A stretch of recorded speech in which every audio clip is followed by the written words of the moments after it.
TV Batuíra Portugal. Para lá do amanhã. Boa tarde a todos, que Jesus nos abençoe.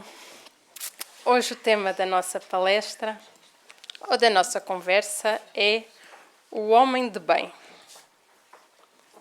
E vamos começar com uma citação do Evangelho. Esta conversa vai ter por base Evangelho e Livro dos Espíritos. Porquê? Porque se nós não tivéssemos mais nenhum outro livro, pelo menos o Evangelho, nós já era mais do que suficiente para nós sabermos como seguir adiante na nossa existência. Portanto, diz-nos aqui, neste capítulo 5, Sede Perfeitos... Não, este não é o Sede Perfeitos, desculpem, obrigada. O verdadeiro homem de bem é o que pratica a lei de justiça, de amor, de caridade, na sua maior pureza. E aqui está mal, é o capítulo 17, o item 3. Isto muitas mudanças. Por isso, esta citação é o nosso ponto de partida para a nossa reflexão. E o conceito de homem de bem na doutrina espírita, ele está intimamente ligado à prática destas três virtudes: justiça, amor e caridade, que são virtudes essenciais para que nós consigamos percorrer esta nossa existência e sair daqui pelo menos um pouquinho melhor do quanto a elas chegamos. Portanto, neste capítulo, lá está aqui o verdadeiro, ou o correto, ele fala de várias virtudes neste item 3. E eu vou passar por elas assim, rapidamente, para nós percebermos, fazermos uma autoavaliação, se já temos alguma ou não. Então vamos começar. Autoconhecimento, confiança, esperança, resignação, beneficência, solidariedade, fraternidade, tolerância, caridade, perdão, indulgência, compreensão, perseverança, bondade, humildade, justiça, e que tudo isto vai dar à virtude primordial, que é o amor. Então, se nós lermos este item, ele diz assim que estas são algumas, não são todas, mas realmente nós vemos que são bastantes, e a ideia é de descortinar um bocadinho, porque nós ainda olhamos para o homem de bem como algo inalcançável, que não é para nós, que ainda não estamos naquele ponto, mas é preciso percebermos que para chegar àquele ponto nós precisamos de fazer o caminho. E muitas vezes nós ainda não queremos fazer esse caminho. Nós queremos atingir a meta, mas nós não queremos fazer o percurso que nos leva até ela. Então vamos começar com o autoconhecimento. Nestes dois eu vou tirar citações deste Evangelho, deste item, e também da pergunta 919. Aqui está mal. E 18, aqui está mal. Esta está mal. 918 do Livro dos Espíritos. Estes dois pontos, tanto do Livro dos Espíritos como do Evangelho, eles interligam-se muito bem. Por isso é que vocês vão ver aqui a oscilação. E diz assim: interroga o homem de bem a sua consciência sobre os atos praticados. Ele se perguntará se não violou esta lei, se não fez o mal, se fez todo o bem que pôde. Pois continua. Se desperdiçou voluntariamente uma ocasião de ser útil, se ninguém tem do que se queixar dele, pergunta enfim se fez aos outros tudo o que desejava que os outros fizessem por ele. Se nós fizéssemos isso, era bastante interessante. E nós aqui vemos que a base do nosso desenvolvimento espiritual, da nossa reforma íntima, é efetivamente o autoconhecimento. O conhece-te a ti mesmo. Porque nós não conseguimos melhorar as nossas imperfeições se nós não percebemos quais é que elas são. Então, questionar as nossas ações diariamente, refletir sobre os nossos erros e buscar essa melhora constante são práticas que são recomendadas pelos amigos espirituais, aqui como nós vemos no Evangelho. Portanto, é um ponto de partida para o nosso caminho que nós queremos percorrer até à perfeição. E é muito importante neste conhece-te a ti mesmo, nós sermos bastante honestos com as nossas limitações e com as nossas imperfeições. Porque nós somos os primeiros a apontar as falhas nos outros.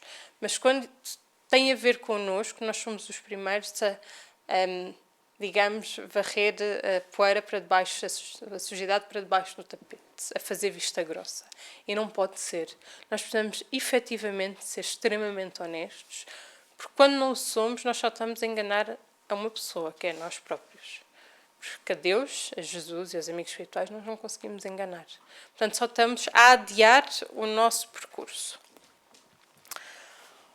Outra virtude, confiança em Deus. Tem fé em Deus, o homem de bem. Isto tudo tem a ver com o homem de bem. Em sua bondade, na sua justiça e na sua sabedoria. Sabe que nada acontece sem a sua permissão de Deus e submete-se à sua vontade em todas as coisas. Portanto, ele deposita a confiança em Deus e na sua justiça. Percebe que qualquer que seja a vicissitude da vida tem um propósito maior, seja vindo em forma de prova, seja vindo em forma de expiação. E é por isso que ele acaba por as aceitar com serenidade, sem revolta e sem desespero. Esperança e fé no futuro. Tem fé no futuro, por isso coloca os bens espirituais acima dos bens temporais. O homem de bem acaba sempre por priorizar os valores espirituais em detrimento dos materiais. Porquê? Porque ele sabe que a verdadeira vida é a vida espiritual. Ele sabe, por mais, e nós vamos falar um pouquinho mais noutra virtude que explica melhor isto, que por mais coisas materiais que nós tenhamos nesta vida, quando nós desencarnamos, nenhuma delas vai connosco. O que vai é a nossa bagagem espiritual, a nossa bagagem moral. Aquilo que nós já fizemos até agora de transformação íntima dos nossos vícios, limando-os e tornando virtudes. Portanto, percebe que a sua fé no futuro motiva a agir aqui na Terra enquanto reencarnado com retidão, acumulando sim os tesouros do céu e não os da Terra, como nós aprendemos no Evangelho. Resignação perante as provas. Isto é tão importante. Não é o resignação sem inércia. Ficar sentado, resignado que tudo aconteceu, mas não continuar o seu caminho, não. É resignar-nos, sim, mas continuarmos a fazer a nossa caminhada. E diz-nos aqui, ele sabe que todas as vicissitudes da vida, todas as dores, todas as decepções, são provas ou expiações e as aceita sem se lamentar. Quando nós nos resignamos e aceitamos com serenidade as adversidades da vida, o que nós demonstramos é que nós já somos maduros, especialmente falando. Quanto mais resignados nós nos tornamos, mais evoluídos nós estamos. Porquê? Porque nós percebemos a importância dessas adversidades para o nosso crescimento e para a nossa aprendizagem. Porque encaramos todas as dificuldades como oportunidades para conseguirmos aprender e evoluir.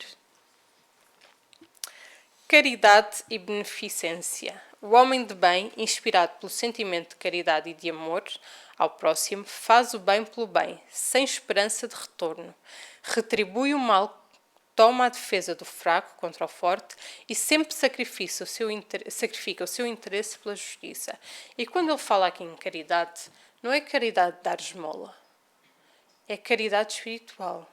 Aquela que muitas vezes vem com um abraço, vem com ajudar alguém, vem com um sorriso. Não é só ajudar aqueles que estão mais desfavorecidos do que nós. Então, é importante nós percebermos isto e, acima de tudo, nós não fazermos à espera de alguém de troca, nem que seja um obrigado. Eu cheguei a assistir uma situação em que a pessoa dava, mas exigia um obrigado de volta. Então, mas não agradece? E nós aí, é como dizia o Sr. Arlande, está tudo errado. Nós damos ou nós fazemos pela importância de fazer, não é à espera do retorno. E todos nós ainda esperamos o retorno, nem que seja de podermos ser ajudados espiritualmente falando. Porque nós sabemos que quanto mais nós ajudamos o outro, e é isso que aprendemos na doutrina espírita, mais nós somos ajudados. E no grau de evolução em que nós temos, nós ainda ajudamos o outro à espera de ser ajudados na nossa existência. Todos nós estamos nessa fase. E quem disser que ajuda por ajudar, no seu íntimo, não é verdade. Ainda não temos essa maturidade espiritual para poder ajudar por ajudar. Lá no nosso consciente, nós que estudamos a doutrina espírita, que somos espíritos, pelo menos nós, ainda temos isso. De sabemos que vamos ajudar, mas que os amigos espirituais ajudam quem trabalha. Então, isso ainda é aquele foco que nos motiva a fazer mais. Ainda não é intrínseco a nós. Não significa que não seja meritório, mas ainda temos este e se à espera do retorno. E quando nós temos esta união destas duas virtudes, nós revelamos um coração verdadeiramente altruísta. Porquê? Porque a caridade é um ato de amor que tem como objetivo aliviar o sofrimento do outro. E nós ouvimos e aprendemos no Espiritismo que é fora da caridade não há salvação. Não é fora do Espiritismo, não é fora da Igreja Católica, é fora da caridade. Porque a caridade é aquilo que verdadeiramente nos ajuda na nossa transformação moral. E a beneficência, por sua vez, é a prática constante de ações generosas e desinteressadas, buscando o bem comum. Portanto, o homem de bem já age de forma espontânea, genuína, querendo verdadeiramente trabalhar para que o outro esteja bem. Deixa de olhar tanto para ele e passa a olhar para o outro. Porquê? Porque o seu próprio bem só se concretiza se o outro estiver bem. Porque ele sente o sofrimento do outro como o seu próprio sofrimento. Solidariedade e fraternidade. É bom, humano, benevolente para com todos, porque vê irmãos em todos os homens, sem distinção de raças nem de crenças. A virtude, a solidariedade aliada à fraternidade é a base de uma convivência baseada na harmonia e na justiça. Porquê? Porque quando nós temos isto, nós reconhecemos que todos são irmãos, que ninguém é melhor do que ninguém, que todos estamos a caminho da perfeição e todos precisamos de ajuda de todos. E isso significa que o nosso orgulho não fala mais alto, porque ainda fala muito. Nós, no fundo, ainda nos achamos melhores que A, B, C ou D. E quando conseguimos praticar verdadeiramente estas virtudes, já estaremos muito avançados. Compreensão e tolerância. Respeita todas as convicções sinceras nos outros e não amaldiçoa aqueles que não pensam como ele.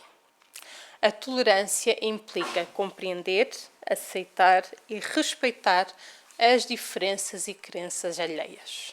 Por isso é que nós aprendemos na doutrina espírita que cada um tem o seu momento. Nós não temos o direito de impingir aquilo que nós acreditamos aos outros. Uma coisa é se eles já estão predispostos a ouvir, sim, porque a divulgação do espiritismo é a maior caridade que nós podemos fazer. Mas só se as pessoas estiverem dispostas a isso. E está tudo bem se não tiverem. Não é por nós estarmos na doutrina espírita que nós somos melhores do que os outros. Há tanta gente que nem religião tem, que pratica muito mais todas estas virtudes do que quem está na doutrina espírita, do que quem está na Igreja Católica. Até porque nós tendemos todos para uma única religião, que é a religião do amor. Isto são só maneiras de todos nós que somos diferentes conseguirmos nos ligar com Deus. Então, a minha religião, desde que a religião ensina o homem a ser alguém melhor, mais caridoso, a se preocupar com o próximo, todas elas são válidas. As que fazem isto. Depois tem as outras que já não é bem o caso.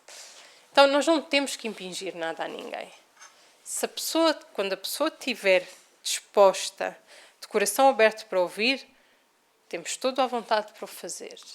E isto funciona inclusivamente em casa, dentro das nossas casas. Para nós pode fazer muito sentido, mas para o nosso marido, para a nossa esposa, para a nossa mãe, para o nosso pai, para os nossos irmãos, pode não fazer. Não nos esquecemos de uma coisa, nós somos espíritos completamente diferentes, cada um com o seu percurso e cada um está no seu degrau evolutivo. Faz-nos bem. Então, com toda a certeza, e houve uma palestra que eu já fiz aqui sobre como é que funciona uma reunião espírita, uma palestra no plano espiritual. O facto de nós virmos cá, pedirmos ajuda pelos nossos familiares, amigos, o que for, escrevermos no livro, com sentimento, não é de forma mecânica, também se falou nisso, faz com que os amigos espirituais possam interceder junto dessas pessoas. Então, nós estamos a fazer a nossa parte, o momento deles há de chegar. E é por isso que há tanta oscilação de pessoas que vão e vêm para as casas espíritas. Quando estão piores, vêm à casa espírita. Quando estão melhores, esquecem-se da casa espírita. Depois ficam piores, muito piores e voltam. E assim vai. O nosso trabalho é manter as casas abertas para receber, seja uma, duas, três, as vezes que forem necessários. Porquê? Porque é isso que Deus faz connosco. Ele não nos fecha a porta nunca. Por mais vezes que nós formos cair e por mais vezes que nós insistamos no erro, Ele vai lá estar sempre para nos dar a mão quando nós quisermos fazer essa mudança. E é assim que funciona connosco. Portanto, nós temos que respeitar a diferença, tolerar a diferença. Isto é muito importante. Perdão e indulgência. Não é vingativo. É exemplo de Jesus. Perdoa as ofensas para só se lembrar dos benefícios, pois sabe que lhe será perdoado conforme ele próprio houver perdoado.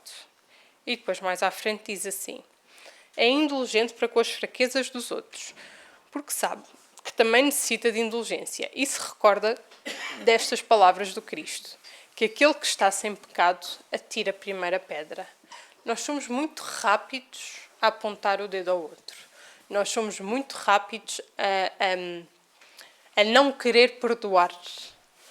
Mas nós nos esquecemos que muitas vezes nós também precisamos do perdão. Nós também precisamos de compreensão. Então, a indulgência é ser compassivo e paciente com as falhas dos outros. E nós temos que o fazer porque nós precisamos que os outros sejam compassivos com as nossas falhas. Porque nós também falhamos e muito.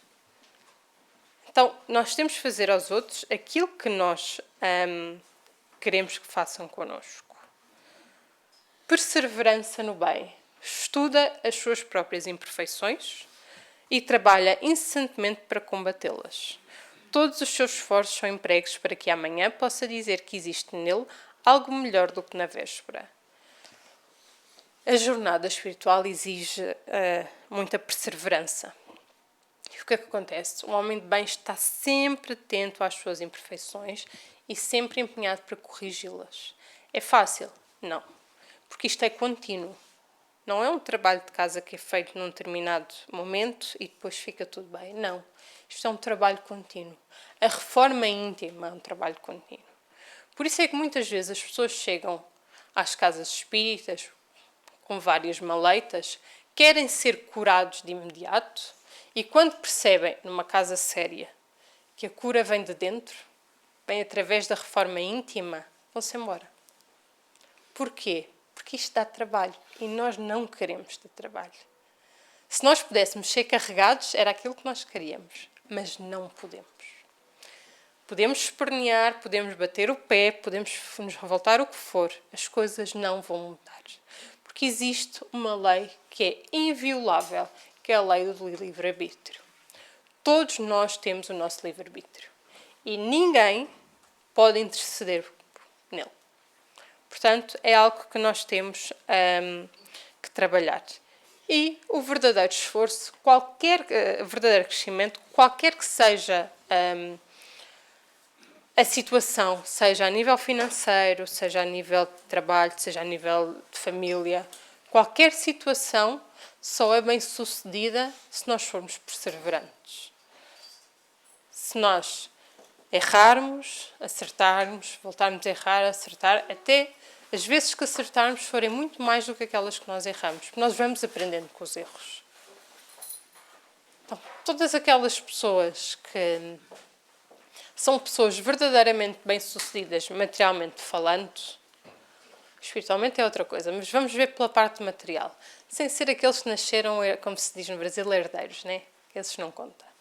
Aqueles que são bem-sucedidos a nível laboral, eles foram talhando o seu caminho. Eles ouviram muitos nãos, eles falharam muitas vezes, até chegar a um ponto. Só que as pessoas só veem-nos no cume da montanha. Eles não viram o percurso que foi feito, as horas que passaram a chorar, a se esforçar e tudo mais. Nossa, se já é difícil material, a parte espiritual e a nossa reforma íntima é muito mais difícil. Mas tem uma vantagem, nós beneficiamos dela, ou nos prejudicamos. E apesar de tudo, nós não queremos nos prejudicar. O fazemos ainda por ignorância, por teimosia, muitas vezes, e porque queremos muitas vezes fazer um atalho, mas não existem atalhos na nossa reforma íntima e no nosso crescimento espiritual. Bondade. O seu primeiro ímpeto é pensar nos outros antes de pensar em si. É buscar o interesse dos outros antes do seu próprio. A bondade é mais do que a gentileza ocasional. Ela é uma disposição constante para conseguirmos ver a humanidade em todos. E ela vai além das diferenças, tratando cada pessoa como um irmão, com respeito, com empatia. E aqui, quando eu vi isto, eu pus este da senhorinha a passar a estrada e lembrei-me, no estudo, houve alguém, eu tentei ir à procura desse vídeo, mas não encontrei. Houve alguém que contou que foi feito uma espécie de aqueles estudos sociais que fazem muitas vezes, que a situação era, pessoas, eles filmavam, criavam uma situação, imaginemos, uma pessoa a fingir que era cega a passar no meio da rua, uma velhota a tentar passar na passadeira, várias situações-chave que racionalmente nós dizíamos que se nós víssemos aquela situação nós ajudávamos. Pronto. E eles filmaram várias pessoas que passaram por essas situações como se nada fosse. Uma senhora que deixou cair, eu acho que deixou cair o saco de compras e ninguém a ajudou, coisas assim. O que é que aconteceu? Depois eles foram buscar cada pessoa que passou nesse vídeo. E perguntaram, antes de mostrar o vídeo, o que é que elas fariam numa situação destas. Ai não, eu com certeza ajudava, porque é uma situação que qualquer pessoa ajudava. Até que eles são postos frente a frente com o vídeo. E percebem que eles foram uma daquelas pessoas que passou por aquela situação e não fez nada. E isto acontece-nos constantemente. Porquê? Nós estamos tão focados na nossa vida, nos nossos problemas, na nossa situação, que nós achamos que é o pior de todos, que nós nos esqueçamos de olhar para o lado e de perceber que muitas vezes nós somos instrumentos para ajudar o próximo. E que nós não nos predispomos a isso, porque nós andamos assim. Então com os telemóveis pior é, não é? É engraçado, por exemplo, nos transportes públicos de manhã, está tudo focado no telemóvel. É surreal. Portanto, é algo que nós temos de trabalhar em nós. E o fazermos esta, como diz, esta mensagem, todo este ponto é de Santo Agostinho, fazendo isto que ele diz constantemente, dia após dia, nós vamos conseguir perceber as nossas falhas e corrigi-las a tempo. Porque, de certo, penso eu, nós não queremos ser aquelas pessoas que passam por situações destas e não faz algo. Já estamos num ponto em que nós já percebemos o que é certo ou errado. Nós estamos num planeta que está em fase de transição, em que vamos passar para um planeta, para um mundo em que o bem predomina sobre o mal. Portanto, tudo isto já não é novidade para nós. Então é algo que nós temos que ir trabalhando. Até porque ao praticarmos a bondade, nós cultivamos um mundo mais compassivo, onde a dignidade e o respeito mútuo prevalecem. Humildade. Não se envaidece da sua fortuna, nem das suas vantagens pessoais, porque sabe que tudo quanto lhe foi dado pode ser retirado. Ainda não sabemos isto. Nós ainda achamos que tudo aquilo que nós temos é nosso. É nosso por direito. E é uma das grandes dificuldades quando nós passamos para o lado de lá. Nós conseguimos desligar-nos, estamos tão agarrados a tudo o que é nosso, que o processo de ajuda é muito difícil. E muitas vezes perdemos muito tempo do lado de lá a fazer exatamente a mesma vida, agarrado a tudo aquilo de material que nós temos e perdendo, como os Espíritos dizem, um tempo precioso. Então é isso que nós temos de trabalhar em nós. Da mesma maneira que nós ganhamos as coisas ou conquistamos, elas podem nos ser retiradas. Sempre como forma de aprendizagem. E nunca nos esqueçamos de uma coisa. Eu falo isto muitas vezes, porque eu aprendi e achei muito interessante e faz todo o sentido, que é, existe uma coisa muito mais valiosa que o dinheiro. Dinheiro, parte material, posses materiais. É o tempo. Porque o dinheiro vai e volta. O tempo não volta para trás. Em qualquer momento da nossa existência, nós não podemos recuperar o tempo perdido. Por isso é que se diz que nós não podemos começar de novo, mas podemos recomeçar agora. Acho que é isso. É isso mesmo. Ou seja, não podemos voltar, não podemos voltar atrás e começar de novo, mas podemos recomeçar agora e seguir em frente. Pronto. Não dá para recuperar aquilo que nós fizemos lá atrás. Mas também não adianta chorar sobre o leite derramado. Nós temos é que pensar no agora e daqui para a frente, como é que vai ser? Então, ter esta humildade a reconhecer que tudo o que temos é transitório. Não vai connosco. E o homem de bem, ele compreende que as suas conquistas, através do trabalho, através do esforço, são dádivas, sim, mas não são méritos exclusivos seus. Tem o seu mérito, claro.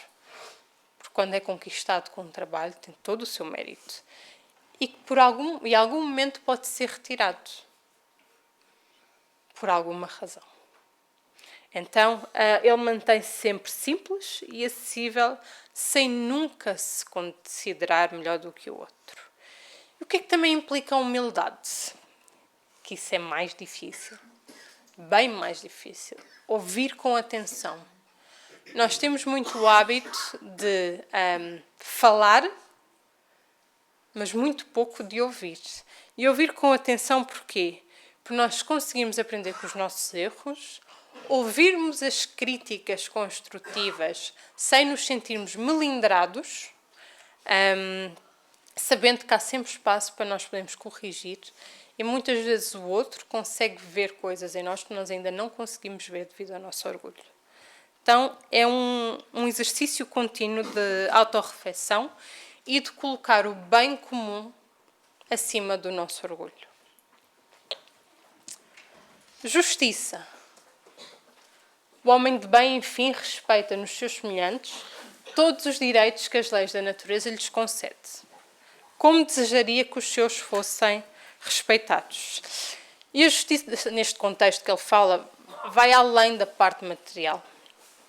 Ela alinha-se com as leis divinas, que se regem pelo respeito mútuo e pela equidade entre todos os seres. E o homem de bem aqui, ele aplica a regra que nós conhecemos como regra de ouro, que é fazer aos outros tudo aquilo que nós gostaríamos que os outros nos fizessem a nós. E ele assegura-se que todas as suas ações são regidas por esta regra. Porque é uma ajuda preciosa para nós percebermos se aquilo que nós estamos a fazer é correto ou não. Se nós gostaríamos que nos fizessem, então com certeza será correto. Se não, ficaríamos muito felizes. Então, se calhar, não é a melhor coisa a fazer. E, por final, destas virtudes que ele enumera, O verdadeiro homem de bem é aquele que pratica a lei de justiça, de amor e de caridade na sua maior pureza, como nós vimos lá atrás. E o amor é a base de todas as virtudes. E ele guia o homem de bem em todas as suas ações, sendo aquela força que inspira a prática da justiça, da caridade e da compaixão. Isto é extremamente importante, porque o amor verdadeiro, aquele que Jesus nos veio exemplificar, ele transcende qualquer interesse próprio e busca sempre o bem do outro. Sendo que o amor ao próximo é a expressão máxima da caridade. E é como eu já disse lá atrás, fora da caridade não há salvação. São muitas, né? E ele diz que não são todas.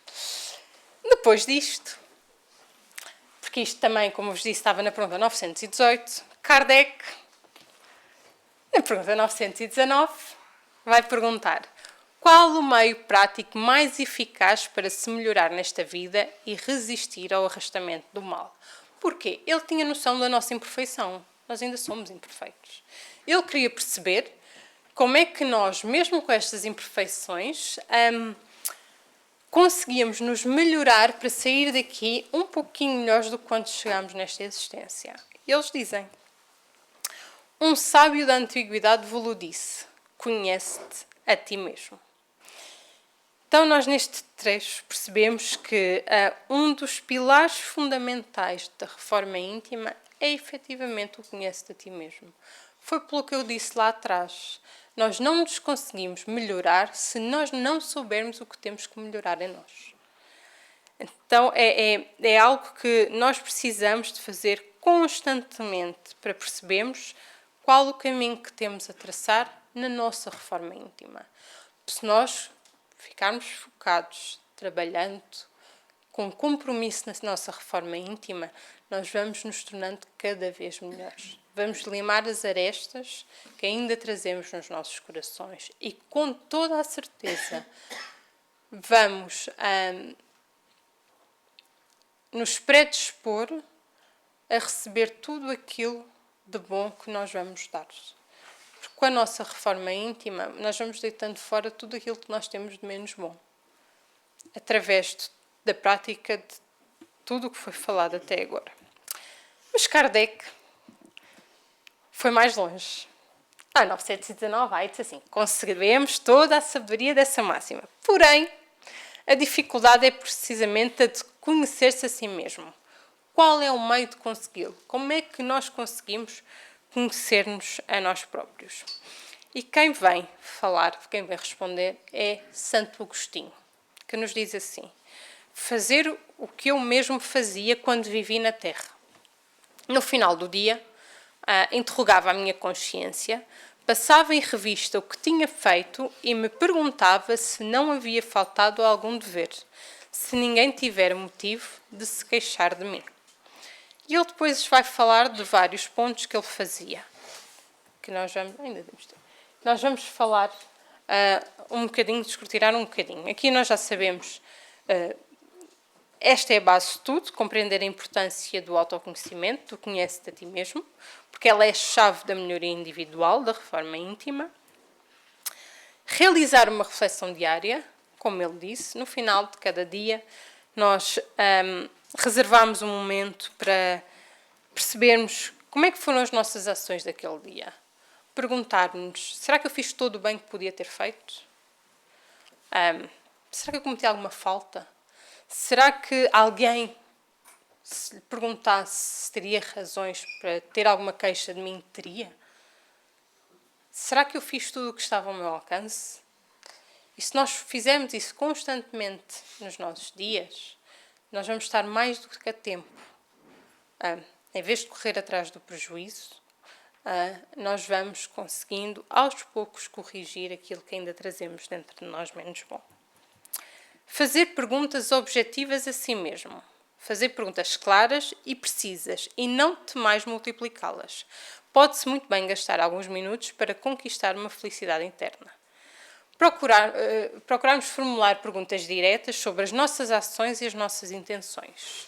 Por exemplo, eu fiz aquilo, foi por egoísmo ou foi por amor? Eu disse, sei lá, eu disse para ele, usa-se muito, por exemplo, em namorados, não é? Que dizem, fazem qualquer coisa, pedem para... eu fiz isto por amor. Não, não foi por amor que eu disse nenhuma, foi por egoísmo. Aquela questão de... Vou numa mais funda, que é, quando nós dizemos assim, eu dava o meu lugar, quando alguém vai, desencarna, eu dava o meu lugar, preferia ir eu. Porquê? Não é por amor, é por egoísmo. Nós preferimos que os outros sofram por nós do que nós fiquemos cá a sofrer por eles. Então, nós ainda aqui conseguimos perceber que as nossas atitudes ainda são movidas pelo egoísmo. E se nós fizermos esta autoanálise constantemente, nós vamos conseguir perceber onde é que isto incide e trabalhar. Depois, se a outra pessoa tivesse feito o mesmo que eu fiz, eu aprovaria ou não aprovaria? Pedir ajuda a Deus. É tão importante pedir ajuda. Trabalha o nosso orgulho e a nossa humildade. Porque Ele já sabe que nós precisamos de ajuda. Mas nós precisamos de a pedir. É muito fácil quando nós damos. Isso em todos. É muito fácil nós chegarmos e darmos a alguém um prato de sopa ou um cabaz, o que é que seja. Agora virar ao contrário. Pedir ajuda ainda nos é extremamente difícil. Porquê? Devido ao nosso orgulho. E nós temos tantos instrumentos para que possamos pedir ajuda. A prece, o telegrama de Jesus, como Chico falava. Tudo isto são alturas em que nós paramos, percebemos que não conseguimos fazer sozinhos e está tudo certo. E pedimos ajuda a Deus para que nos esclareça, para que nos ajude de alguma maneira a tomar a melhor decisão. Se nós fizéssemos isso cada vez que nós estivéssemos em dúvidas para tomar alguma decisão, havia muitas decisões erradas que não seriam tomadas. Com tempo. Com calma. Porque sempre que nós pedimos ajuda, se nós nos predispormos a receber essa ajuda, ela vem até nós. Analisar o propósito das nossas ações. Interrogai-vos sobre o que temos feito e com que objetivo agistes em tais circunstâncias. Avaliar o verdadeiro propósito por trás de cada ação. Fiz isto para agradar os outros ou por uma necessidade genuína de ajudar?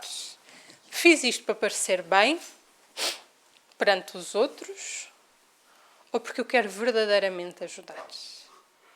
Busquei reconhecimento ou agi de forma desinteressada? Fiz isto para parecer que sou a melhor pessoa do mundo e toda a gente dizer que maravilha, ou fiz eu e Deus? Muitas vezes as pessoas ajudam para depois postar fotografias. Há um desenho maravilhoso sobre isso, que é a pessoa ajudar o pobre e depois a tirar fotografia. Isto não é verdadeira caridade. Caridade é feita muitas vezes no silêncio, pela calada. Sem ninguém saber. Essa é a verdadeira caridade. Porquê? Porque estamos a fazer sem esperar reconhecimento. Pelo menos dos nossos semelhantes, não é? Porque de Deus nós recebemos sempre. Comparar as nossas ações com a dos outros. Perguntai a vós mesmos como a qualificareis, se ela fosse praticada por uma outra pessoa. Se nós a criticaríamos se ela fosse feita. E esta prática ajuda-nos a perceber em que áreas da nossa vida nós podemos estar a ser indulgentes com as nossas próprias falhas. Perceber, eu tenho esta falha, mas vou passar despercebido, não pode ser. Aí vem aquela honestidade que se falou no início e que é tão importante. Considerar a opinião dos outros. Procurai também saber o que dela pensam os outros e não desprezeis a opinião dos vossos inimigos. Porquê? Porque muitas vezes os inimigos dizem muitas verdades que os amigos não têm coragem de dizer. E que nós sabemos, mas não queremos não queremos, digamos assim, aceitar. E Chico dizia uma coisa perante as críticas que era: se forem verdade, como é que é? Se for mentira, é mentira, portanto não vamos ligar à crítica. Se for verdade, a única coisa que nós temos de fazer é aceitar e melhorar para tornarmos a não cometer esse erro. Portanto, são estas nossas duas hipóteses. E muitas vezes aqueles que são os nossos adversários são grandes professores para a nossa existência. E vêm até nós exatamente para nos ajudar a aprendermos a ser melhores. Avaliar o dia com sinceridade. Se puder dizer que o seu dia foi bom, poderá dormir em paz e aguardar sem receio o despertar de uma outra vida. Fazer o balanço moral de cada dia. Quais foram os nossos acertos? Quais foram os nossos erros? Qual é a área que precisa de mais atenção amanhã? E esta sinceridade nesta avaliação é extremamente importante para nós conseguirmos progredir moralmente e espiritualmente falando. Porque só assim é que nós vamos exatamente no ponto em que tem o problema. Praticar a reforma íntima. Que aquele que tem a vontade séria de se melhorar, explore, portanto, a sua consciência, a fim de arrancar dela os maus pendores, como arranca as ervas daninhas do seu jardim. Que faça o balanço do seu dia moral, como o comerciante faz o das suas perdas e dos seus lucros, e vos asseguro que um lhe renderá mais do que o outro. Se puder dizer que o seu dia foi bom, como nós vimos lá atrás, poderá dormir em paz e aguardar sem receio o despertar de uma outra vida. Isto porque nós não temos receio de morrer. Nós temos receio do que vamos encontrar do lado de lá. Porquê?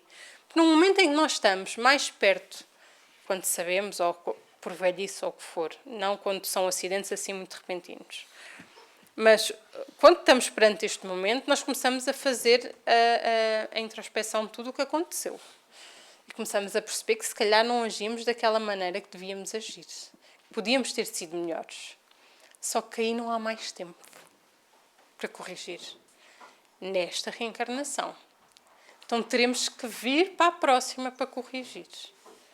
Então, se nós fizermos esta autoavaliação constantemente, dia após dia, nós ainda estamos mais do que a tempo. E quando desencarnarmos, nós vamos pensar assim: bem, errei muito, mas pelo menos tentei acertar mais. E isso é extremamente importante para todos nós. Valorizar o tempo dedicado à reflexão. Não trabalhares todos os dias visando acumular aquilo que vos proporciona o repouso na vossa velhice. Então, assim como nós trabalhamos para garantir um futuro material, nós temos que trabalhar constantemente para garantir o nosso futuro espiritual, para fazer um aprimoramento moral na nossa existência. E estes poucos minutos de autoavaliação têm um impacto profundo no nosso progresso espiritual. Superar o amor próprio. O avarente se considera simplesmente económico e previdente. O orgulhoso acredita ter apenas dignidade. O amor próprio frequentemente nos impede de ver as nossas falhas de forma objetiva. Então, praticar a autoanálise constante é uma forma de desmascarar essas ilusões que nós criamos sobre nós mesmos. E o final, o conhecimento de si mesmo como caminho para a perfeição. Se efetivamente, seguindo o conselho de Santo Agostinho, isto é um comentário de Kardec depois, se efetivamente, seguindo o conselho de Santo Agostinho, interrogássemos mais frequentemente a nossa consciência, veríamos quantas vezes falhámos sem que o percebêssemos. Isto porquê?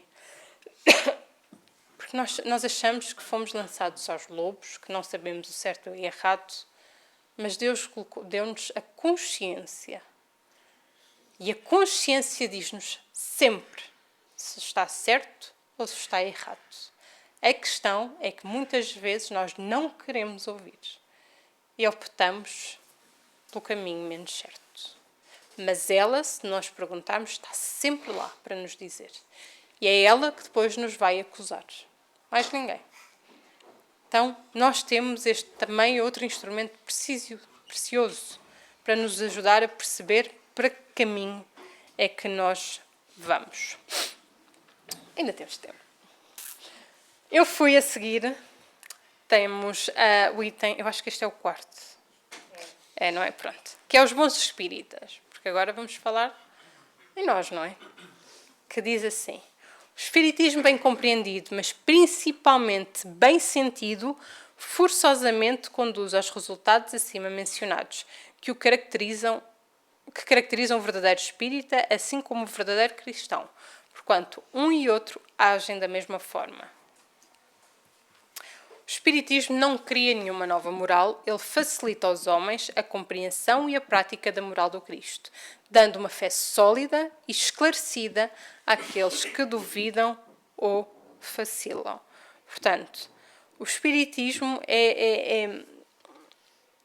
acaba por complementar tudo aquilo que Jesus nos veio dizer e que o cristianismo nos trouxe. Não é para substituir, é para complementar, para esclarecer muita coisa que lá atrás nós não percebemos.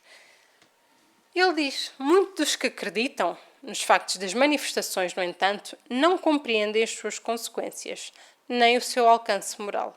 Ou se compreendem, não os aplicam a si mesmo.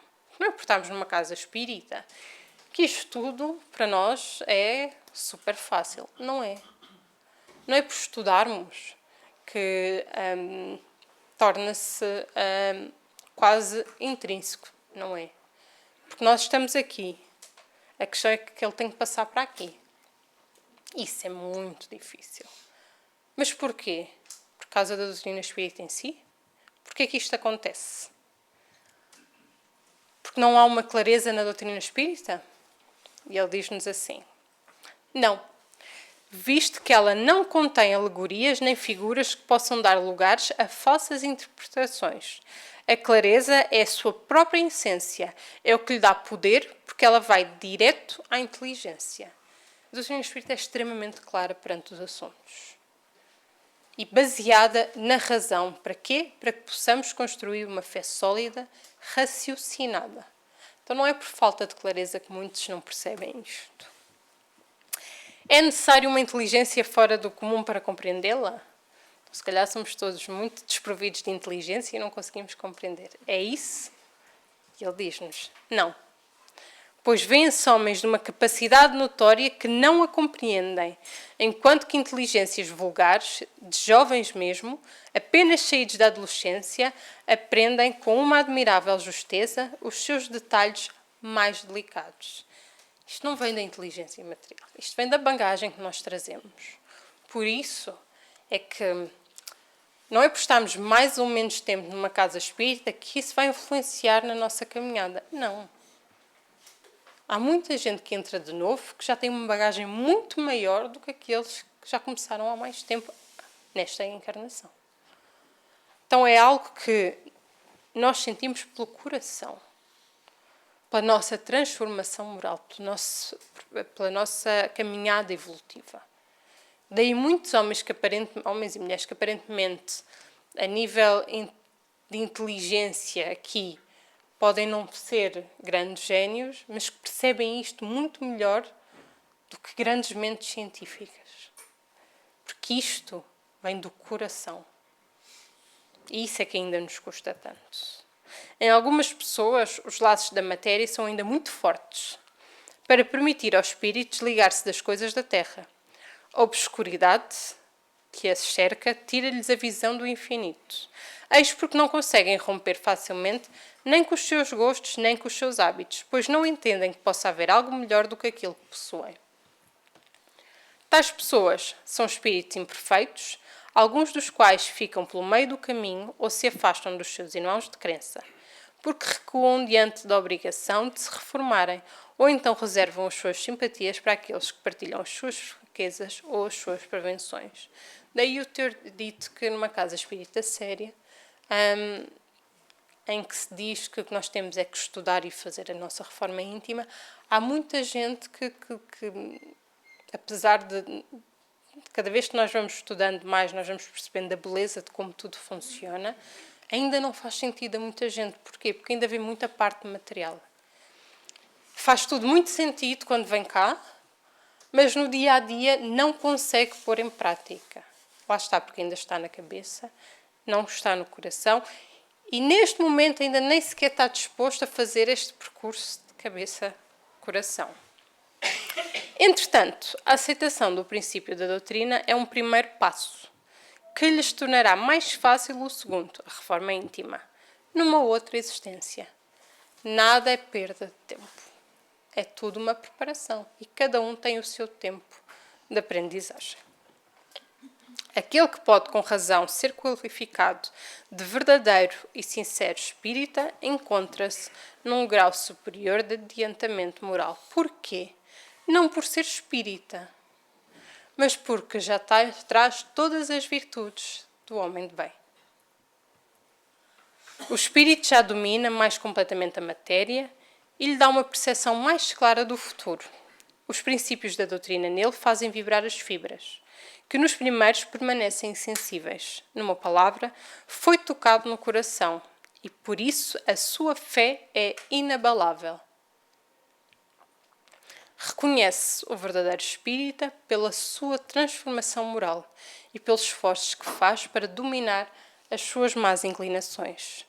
Enquanto que um se satisfaz no seu horizonte limitado, o outro compreende que alguma coisa de melhor, que se esforça para libertar tudo aquilo que ainda traz de menos bom e que sempre consegue se tiver vontade firme e perseverar no bem. E para terminar, temos esta lição deste livro, porque eu quis trazer tudo o que era o homem de bem, como é que podíamos fazer para nos tornarmos homem de bem, mas também é importante nós percebemos que eles não nos pedem o impossível, não é? Então, no capítulo 24, Bilhete Amigo, diz-nos assim: Meu irmão, ninguém espera te transformes num milionário ou num santo para que o bem te ilumine o coração e dirija os passos. Sublime é a caridade que se transforma em reconforto. Divina é a caridade que se converte em amor irradiante. De sementes minúsculas procedem as árvores gigantescas que sustentam a vida. Evita falar de ti mesmo. Cumpre o dever que te cabe sem intromissão nas tarefas alheias. Não provoques o elogio no desempenho das tuas obrigações. Não te prendas a ninharias quando o benefício geral te reclama colaboração. Perdoa, sem alarde, as ofensas. Não te encarceres na disciplina. Aprenda a ouvir com serenidade as palavras ingratas ou contundentes, para que a irritação não perturbe os outros, através das tuas energias descontroladas. Esquece todo o mal. Procura cada dia uma nova oportunidade de ser útil. Abstém-te das conversações maliciosas ou indignas. Não partilhes o triste banquete da leviandade ou da calúnia. Tudo coisas fáceis, não é? E que nós fazemos. Compadece dos ausentes e ajuda-os com o verbo cristão. Escuta com calma quem te procura, trazendo inquietação ou veneno. Nunca ouvides que, se muitas vezes nos arrependemos de haver falado, ninguém padece remorso por haver preferido o silêncio. Ora por quem te persegue ou não compreende. Imite bons pensamentos para todos os que te cercam. Não te furtes aos serviços humildes, quais sejam os do copo d'água, da palavra estimulante, do sorriso amigo, da limpeza gratuita, da gentileza anónima, da bondade prestimosa e desconhecida. Da caridade divina, que exterioriza a claridade santificante do exemplo, pode participar todo o irmão do ideal evangélico, ainda mesmo aquele que se declara absolutamente sem tempo e sem dinheiro para o exercício do bem. Não precisamos de ser ricos e não precisamos de não ter os nossos trabalhos para poder doar um pouquinho do nosso tempo a serviço do bem. Usa cada hora o gesto espontâneo da fraternidade, imperceptível, e os teus singelos depósitos, aparentemente insignificantes, capitalizarão em teu benefício um tesouro da glória nos céus. E nunca nos esqueçamos, o verdadeiro homem de bem é aquele que procura dia após dia melhorar-se, buscando sempre praticar o bem, e está no caminho que leva à verdadeira felicidade. Portanto, o homem de bem não é aquele que nunca erra, não é aquele que não tem defeitos, mas é aquele que sim esforça-se todos os dias para ser um pouco melhor do que foi no dia anterior, reconhecendo sim que esse esforço se aproxima de Deus. Portanto, não é alguém perfeito, mas é alguém que busca constantemente a perfeição moral. E todos nós temos Jesus como exemplo a seguir na nossa caminhada. Todos nós temos os instrumentos necessários para a poder fazer. Cabe-nos aceitar a mão estendida ou não. Lei do livre-arbítrio. Muito obrigada a todos.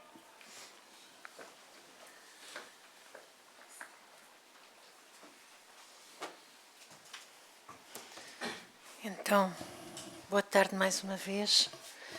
E dado o adiantado da hora, vamos para a prece de encerramento, levando então como tarefa superar-nos um pouco cada dia. E como sempre, vamos dirigir-nos àquele que é o caminho, a verdade e a vida.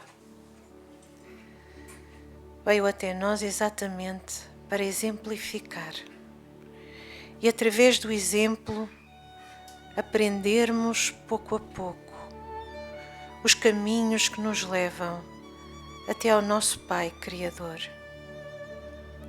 E aqui estamos, Senhor, reunidos em vosso nome, profundamente gratos por todas as bênçãos derramadas, através da palestra, na sala de passe, desde o momento em que franqueamos aquele portão.